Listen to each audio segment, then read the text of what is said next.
This is why you need to expand your English vocabulary. Today, we're talking phrasal verbs. You know, those tricky two-word combos like give up or look after. They're useful, but guess what? There are better ways to say them. Instead of give up, try surrender. It sounds more polished, right? How about look after? Swap it with care for. Simple. Want another one? Put off can be replaced with postpone. Now you're sounding sophisticated. And run into?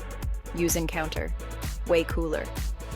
Phrasal verbs are great, but using their alternatives? That's next level English. It's like trading in your old bike for a new one. Smooth and stylish. So, next time you speak or write, remember these swaps. Your English will shine. Want more tips? Hit that subscribe button and join us. Happy learning. And there you have it, folks. Upgrade your English vocabulary today. See you in the next video.